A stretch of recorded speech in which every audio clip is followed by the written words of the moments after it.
You know why we're so successful? Why, Johnny? Tell us. Because we're diversified. Diversification. And welcome back. So I hope everybody got their outlines. Again, this is Madison with Golden Tree Publishing, and we're going to make a comic from start to finish. If you haven't read the first video, which is basically just getting your idea out, getting it on paper and getting your outlines, you can go back and watch that. But if you've already done that, then hopefully you have your outlines and you have everything that I had mentioned in the previous video. And so then we can get into the details of the character. So usually once the outline's done and you have and you know who all the characters are and you get their motivations and their personalities, right? Now we can get into the kind of the fun part, which is kind of the design of the characters. And so, you've got your MC, your main character, you've got your antagonist, you've got your side characters or anyone that's going to play an important role. And you want to flush those out. You want to get what's their height, weight, hair color, body build, all of those things. What kind of hairstyles do they wear?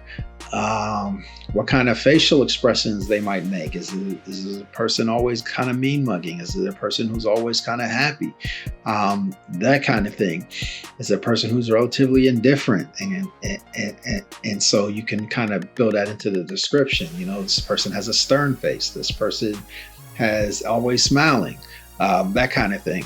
And then you can get into also the outfits, right? So in comic books, outfits are really important when it comes to just making characters cool and making them stand out in the book. So, sometimes an outfit can hurt a character. Like you have a good character, but it's like they don't look good on the page because the outfit necessarily wasn't designed or doesn't look well, or the outfit doesn't necessarily fit the world.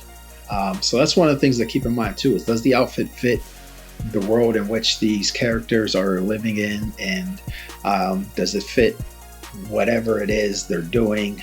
And in general, for most comics, if you're doing a superhero comic, if you're doing a manga, especially a manga, but in most comics, the characters gonna wear the same thing, no matter almost no matter the situation. You might have special situations where maybe you made a spy comic and they need to go do some underwater type of sneaking in somewhere. And so they put on a wetsuit or something like that.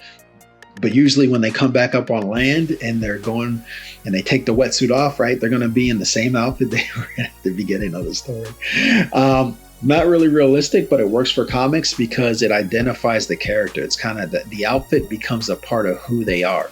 So you want to take your time to think about how you want to build your characters. But one thing to keep in mind, even if you're the artist who's doing the artwork, and if you're the writer, you want to keep in mind to not make the outfit too complex. Too many little bells and whistles, too many little lines and little trinkets and knickknacks. What did they call in Office Space? I can't remember. They call them like tchotchkes or something. I don't know what flair. Like too much flair. Don't put a bunch of flair on your characters because it's going to just take you forever to make the pages. It's going to take your artist forever to make the pages. And if you're the artist, it's going to take you forever to make the pages because you got to put all these little things on the character to keep it consistent. So generally, I recommend going with a unique but simple approach. And also, the more unique and simpler the approach, if your comic book is successful, the easier it will be for people to become fans of the outfits and cosplay the outfits and things like that. So those are things to keep in mind when you're designing your character. And so the reason why you want to do all of this, get your design out and everything like that, is so you can create them and or if you're the writer, send it out to the artist to kind of get them back. So, you might send, like for me, I'm working on Unicorn Melee, the sequel to Unicorn Melee. And so what I've done is I've had the artist send me, their rendition of the character because they're new to the series, for what they're going to be doing for the sequel. to Unicorn Melee, which is called Unicorn Melee Man-Eaters. And so he'll send back something like this, which is like A or B, and so it's, you know, basically a little character sheet. But the reason why I like to get these early is because these are part of the business side, right? So we're going to get into a little bit of that, which is marketing, right? So right now you have your idea, you have your characters, and more importantly, even though you don't have your story or anything like that, you have something to show. And you want to start marketing your character or your story as early as possible.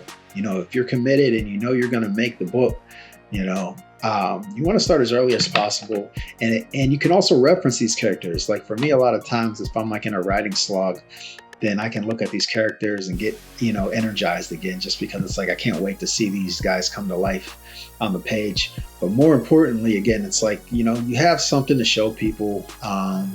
You can introduce the characters, you know, because you can introduce the characters really a lot of times before you introduce the story. If you have your title or your working title, the title may be subject to change. We didn't get into that yet, but you can have something to show.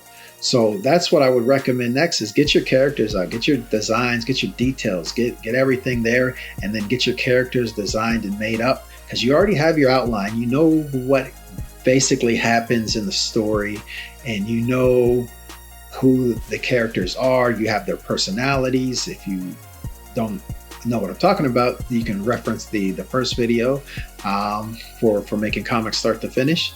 And now that you have these, you can use these for marketing, and you know kind of exactly how they look, and you know, like, so like this character Rami has Rami has a little like smoking tube, right?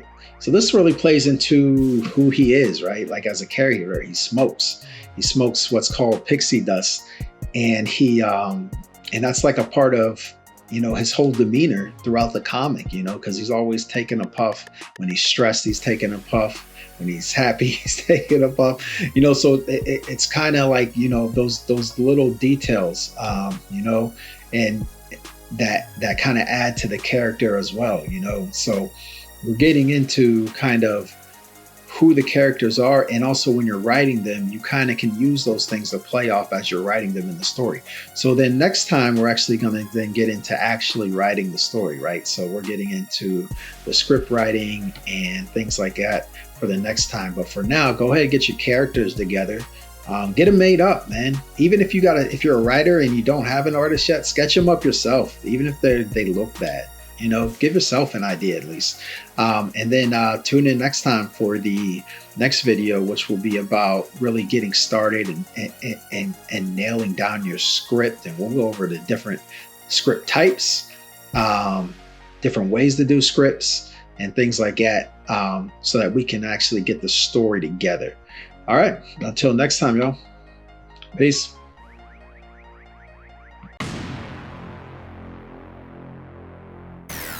And you know why we're so successful? Why, Johnny? Tell us.